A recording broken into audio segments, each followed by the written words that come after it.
They said the fight lasted less than 3 minutes. By the time the room understood what was happening, it was already over. Victor Moore, a decorated American champion, had issued a public challenge, confident, methodical, certain of his distance and timing. Bruce Lee did not argue. He did not negotiate rules beyond clarity. He simply stepped forward. What followed was not a spectacle. There was no wild exchange. No dramatic struggle. Moore never landed a clean strike.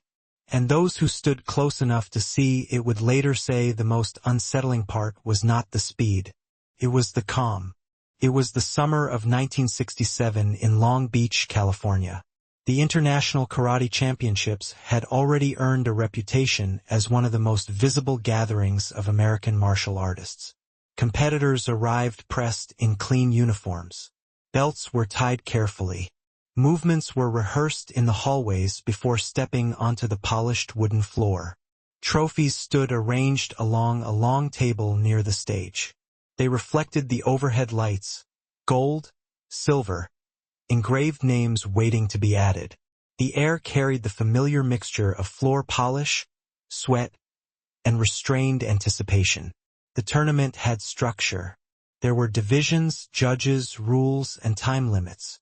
Point fighting dominated the format. Precision was measured by judges' calls. Control was defined by distance and compliance. Reputation was built through visible victory. Bruce Lee was not entered as a competitor that year. He had been invited to demonstrate. Those who had seen him before spoke quietly about what he could do. His speed had already become a subject of discussion in smaller circles. Too fast to photograph clearly, some claimed. Others were less impressed. Demonstrations, after all, were not competition. They allowed control over conditions. Lee arrived without entourage. Slim, composed, dressed plainly. He did not carry himself like a visiting champion, nor like a man seeking recognition. He moved through the venue as if he were observing it rather than participating in it. Several competitors watched him from a distance. American karate at the time was proud of its discipline. Years of structured training had produced athletes who were strong, confident, and accustomed to winning within clearly defined boundaries. Lee's approach was different. He did not emphasize fixed stances. He spoke when asked about efficiency, about directness, about reducing motion instead of decorating it. Some nodded politely. Others remained skeptical. Among the competitors was Victor Moore, a seasoned point fighter known for measured timing and quick, controlled strikes. Moore had earned his standing through sanctioned bouts. Judges respected him. His peers acknowledged his skill. He represented the structure that governed the tournament floor. In this environment, claims about speed were not accepted casually. Demonstrations were watched carefully. If a technique could not survive pressure, it was dismissed. When Lee stepped onto the floor to begin his exhibition, the crowd gathered without noise. He did not begin with flourish. No dramatic poses. No extended introduction. He demonstrated straight-line punching at close range. 1-inch strikes. Interceptions. Movements so small they seemed incomplete until the target reacted. Assistants volunteered. They wore protective gear. Lee explained little. He simply asked them to stand at a certain distance. Then he moved. Some in the audience leaned forward. The motions were compact. No wasted shift of weight. No visible tightening before impact. Contact occurred almost before the observers processed initiation. There was no shouting.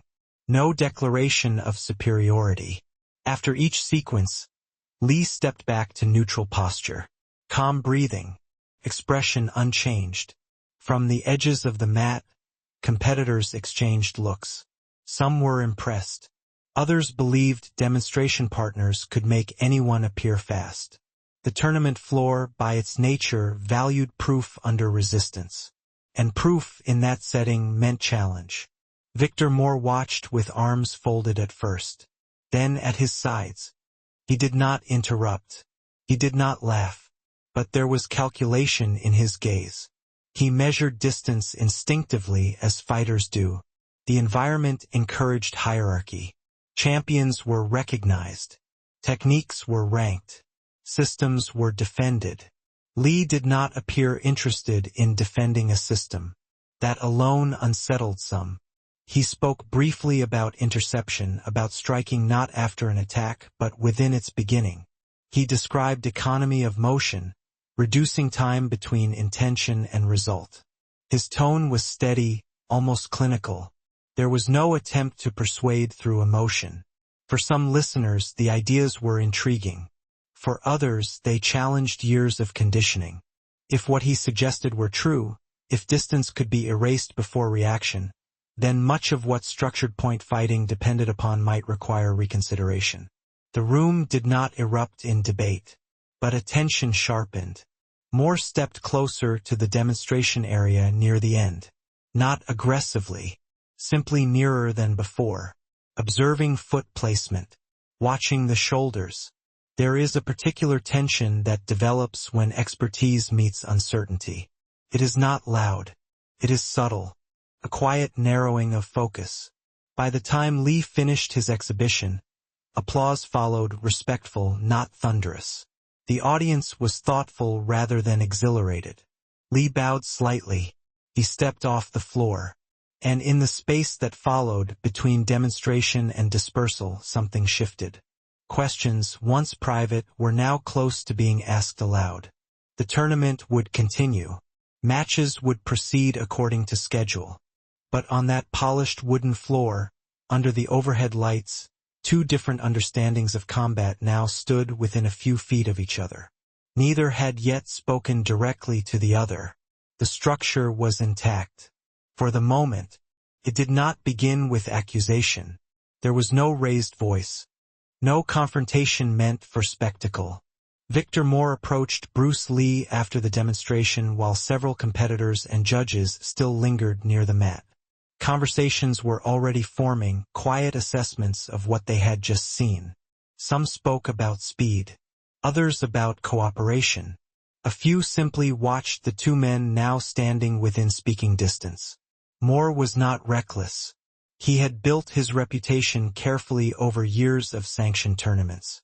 He understood distance, scoring windows, and the rhythm of regulated exchange. His movements were efficient within the framework he had mastered. He addressed Lee with measured composure. The subject was simple: speed. Moore had heard the claims. Stories of hands too fast to block, of distance collapsing before recognition. In point fighting, speed determined scoring. If a man truly possessed what was being suggested, it could not remain theoretical. Lee listened without interruption. Witnesses would later recall that he did not smile. Nor did he stiffen. He simply focused. Moore proposed something controlled. Not a match. Not a brawl. A measurable test. A single straight punch from a set distance. He would stand in guard. Lee would attempt to strike before he could react. No tricks. No follow-ups. One motion. It was presented not as hostility, but as verification. There was logic in it. If Lee's claims were accurate, they would withstand scrutiny. If not, the matter would settle itself without insult. A small circle formed almost naturally around them. Competitors drifted closer. Judges paused mid-conversation. No one announced what was happening, but attention tightened. Lee asked only one question: the distance. Moore suggested a range familiar to point fighters, far enough to allow recognition, close enough to engage. Lee agreed. There was no negotiation beyond clarity. Some expected Lee to decline. Demonstrators often avoided uncontrolled variables. Accepting such a proposal risked embarrassment in front of peers. He did not hesitate. The floor was cleared slightly. No dramatic space. Just enough for two men to stand facing each other without obstruction. Moore removed nothing. He remained in tournament attire. His stance settled naturally into guard, balanced, alert, disciplined. He was not careless. He had no intention of being made an example. Lee stood opposite him, hands relaxed at his sides. Observers noted something subtle. Lee did not adopt a formal stance immediately. He did not perform readiness. He simply stood. Moore lifted his guard higher. The parameters were stated clearly so all nearby could hear. When Moore saw movement toward his head, he would attempt to block. Lee's task was to land the punch before the block completed. No feints. No deception beyond what speed itself provided. The simplicity of it heightened the tension. There is a particular silence that forms before a test of authority. It is not loud anticipation. It is compression, attention narrowing into a single point. Moore focused on Lee's shoulders. Experienced fighters know that movement begins there. He watched for the slightest twitch, the smallest preparatory shift. Lee's breathing remained even. He did not circle. He did not adjust his clothing. He did not speak further. For a brief moment, the entire tournament seemed suspended around them. The trophies, the judges, the crowd secondary to a distance measured in inches. Some witnesses would later say they felt certain of the outcome. Others admitted they expected at least an exchange, an attempt and a defense. Moore signaled readiness with a small nod. Lee acknowledged with one of his own. No countdown followed. No command was given. What occurred next would unfold too quickly for commentary.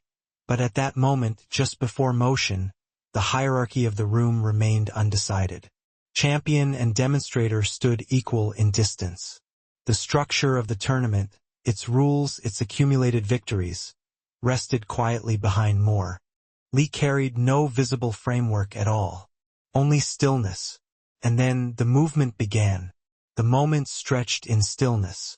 Moore's eyes never left Lee's shoulders, scanning for the familiar prelude to a strike.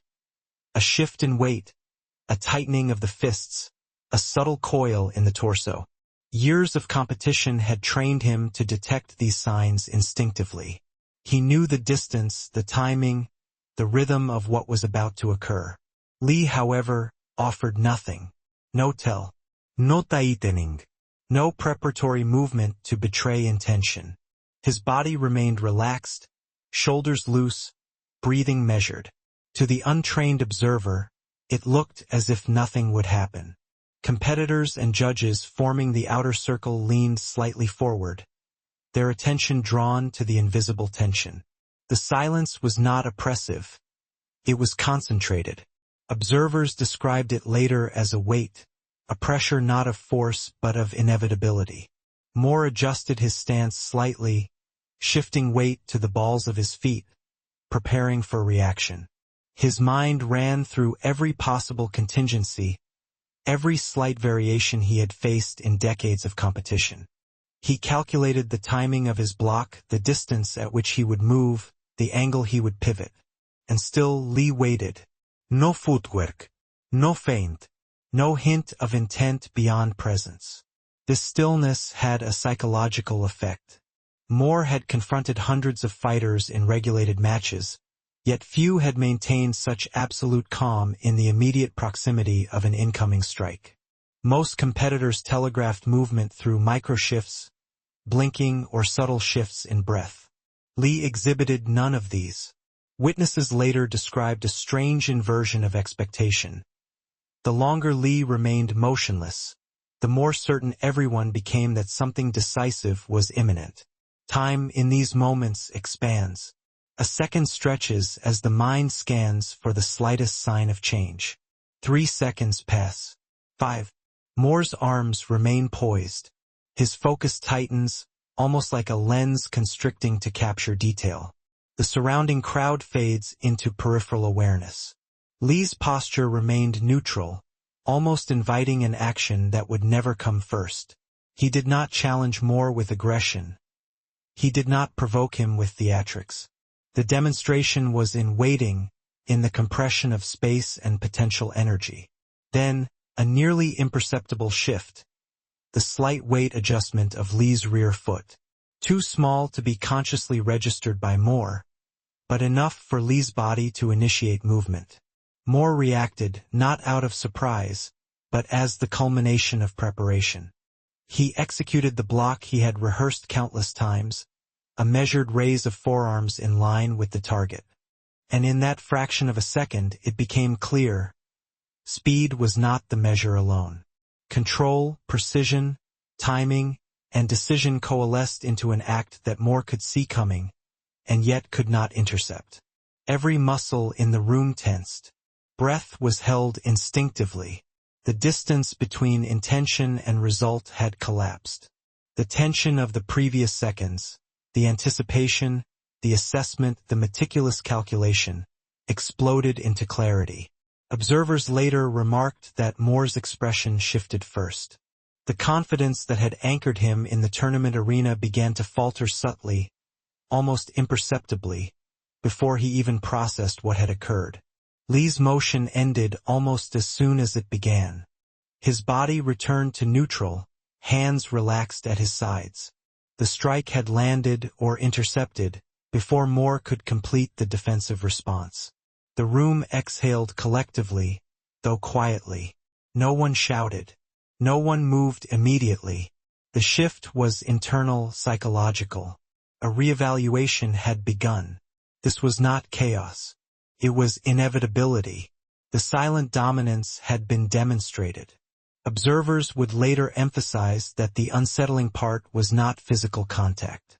It was the calm certainty, the quiet completion of an act that left nothing to debate once it had occurred. Moore, still standing, adjusted his stance as if to regain composure. But something had shifted. He was processing a challenge he had not anticipated, one that did not rely on force alone. The crowd, too, absorbed the lesson, not in words, not in applause, but in the stillness that lingered after the movement. The next step, the public acknowledgement of outcome, would come quietly but inevitably. The strike, when it came, was over almost before anyone realized it had begun. Bruce Lee did not rush. There was no wind-up, no visible acceleration. His hands, shoulders, and hips remained in perfect alignment, each movement minimized to its essential vector. It was not speed for show. It was speed as consequence.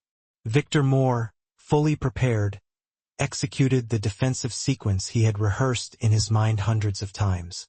His arms rose, elbows positioned for intercept. His feet shifted to absorb force. Every instinct, every trained reaction was in play. And still he did not meet the strike. Lee's movement was a compact arc, almost imperceptible. It intersected the line of attack before Moore's defenses could fully converge. The impact, when it occurred, was neither violent nor exaggerated. A slight deflection, a subtle interruption of Moore's intended motion, but it was enough. Observers recalled it in fragments. A blink, a subtle jerk of the arm, a tilt of the head, a micro-adjustment of stance. Moore had intended to score to prove his own skill. The room had expected a demonstration of speed. Instead, they witnessed a precise disruption of expectation, a collapse of anticipation before contact.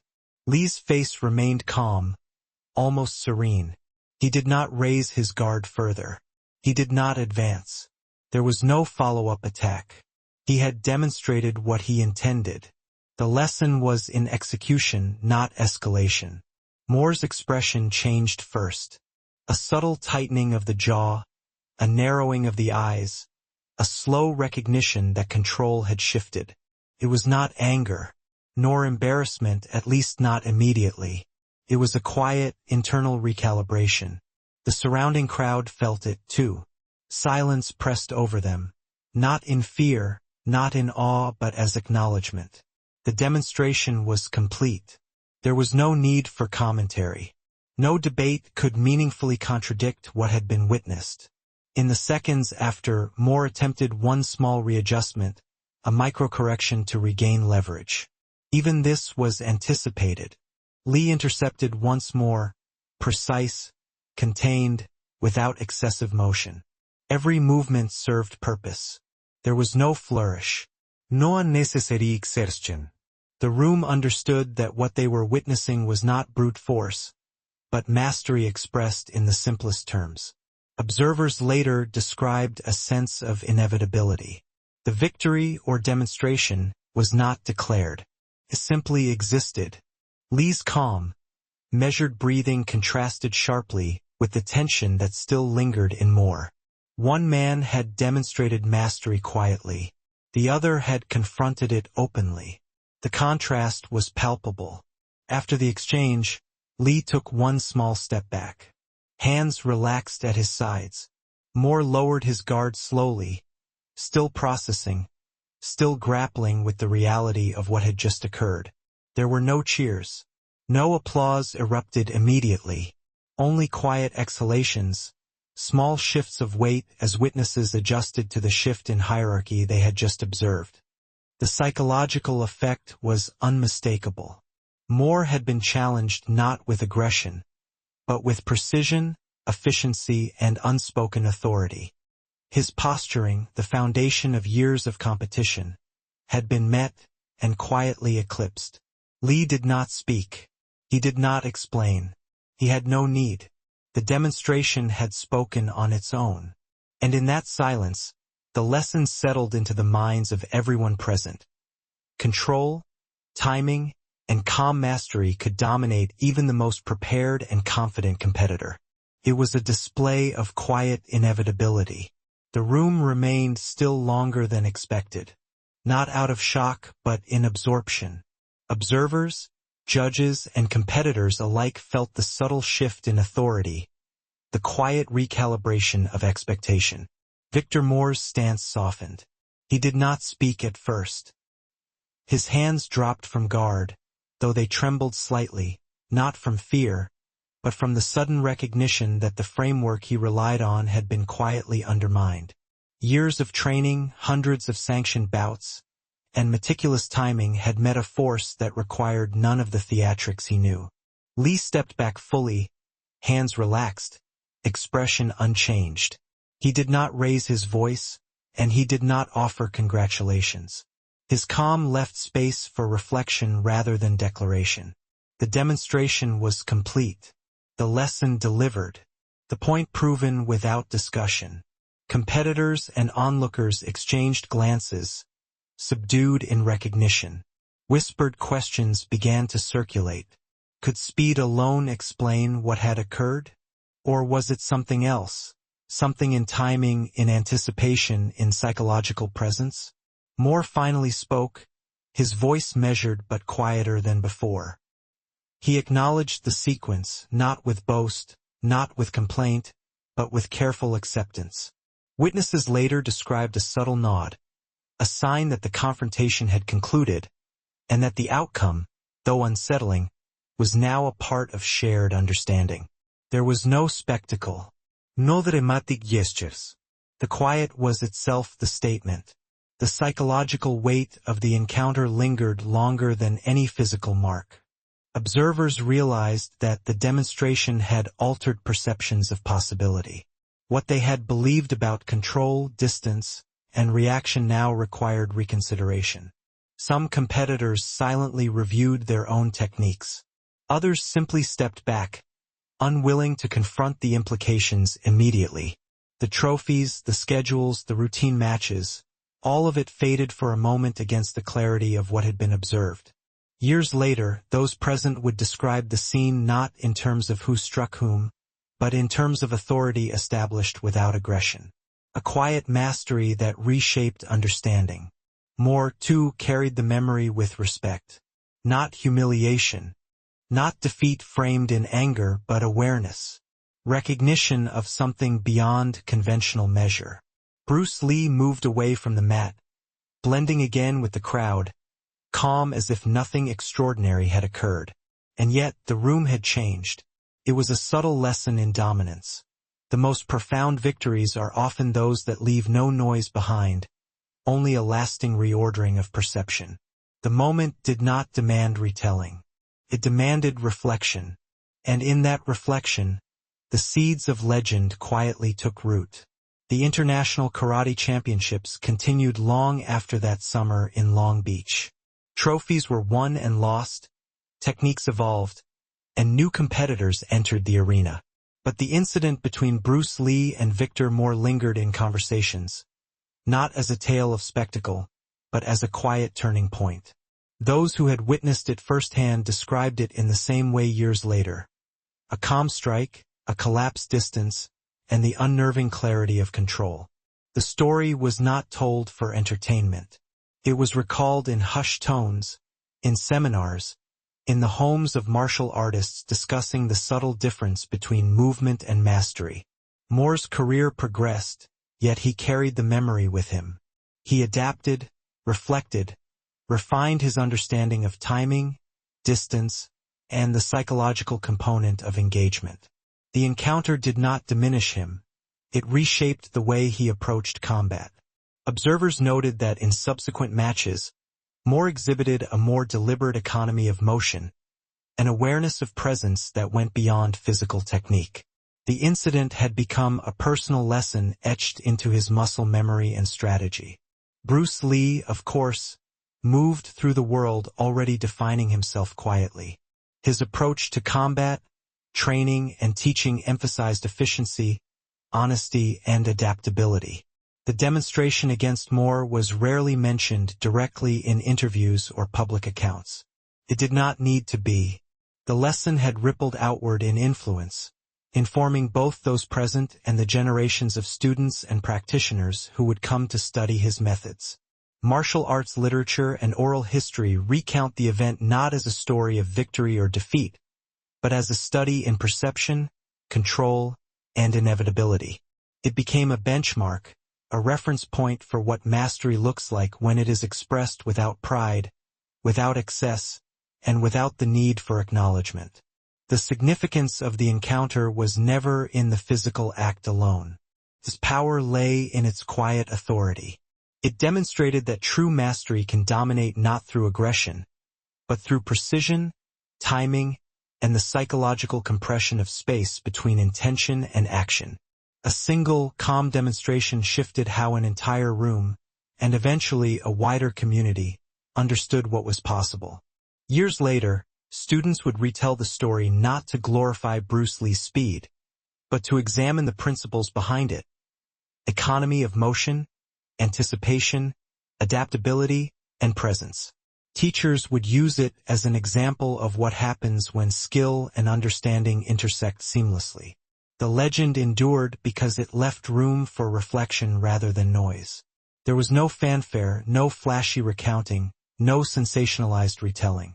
Only the quiet acknowledgement that some moments in human endeavor transcend ordinary expectation, leaving an indelible mark not through force, but through the subtle authority of mastery. Even decades later, when martial artists recount that summer in Long Beach, they describe the room differently. They remember the stillness, the inevitability, and the calm, quiet presence that redefined their understanding of combat. It was not just a demonstration. It was a lesson, not just for Moore or for those present, but for everyone who would later study the art of timing, control, and psychological dominance. And in that quiet, it became legend.